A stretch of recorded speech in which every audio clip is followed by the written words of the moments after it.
Estilos diferentes levam a comportamentos diferentes, tá bom? Teve gente até que saiu daqui para não falar o seu.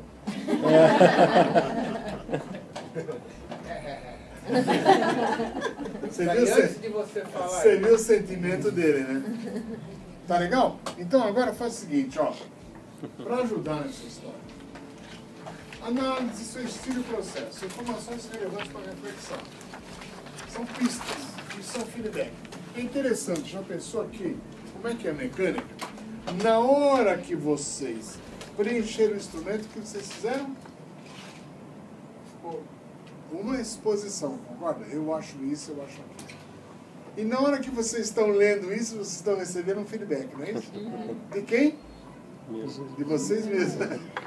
Ok? Então, para dar um exemplo para vocês, como é que é o processo de motivação.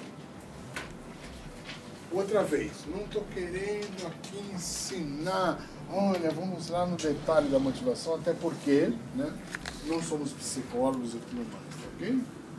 O que eu queria só mostrar para vocês como é que as coisas acontecem, para que vocês entendessem melhor isso e pudessem tirar daqui informações para reflexão. Olha só.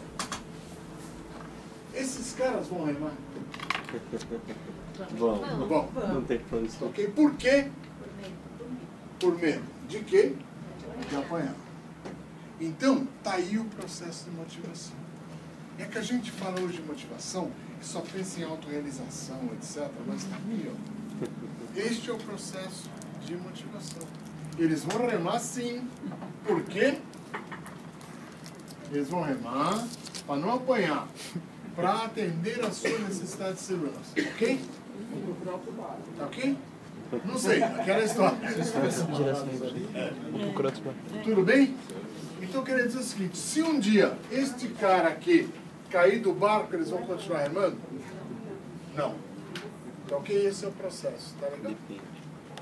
Está aí o processo de motivação. E daí começa, a gente vai verificar depois, como é que alguns incentivos, tá certo, levam as pessoas a fazer aquilo em pouco espaço de tempo e fim. Ok? Exemplo. Nós estamos com fome, nós comemos. Depois que comemos, nós temos fome? Mas depois de 2 horas, a gente vai lá, né?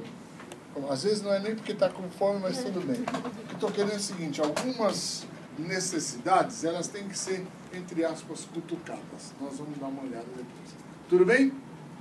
Aí, como disse o Mauro, pode ser que este cara aqui, ó, fala, eu não vou remar. Sabe? Por quê? Porque eu não aceito isso aqui. Então, ele vai fazer tudo no objetivo dele para jogar esse cara dentro d'água. Certo? Então, você começa a ver o que são as motivações, o que são necessidades. Tá ok? Outra vez, vão remar. E vão remar para onde mandar, não é isso? Eles têm algum comprometimento com o remo? Zero, não é isso? Faz daí que eu remo. E se deu errado? Não é problema meu. Tá ok?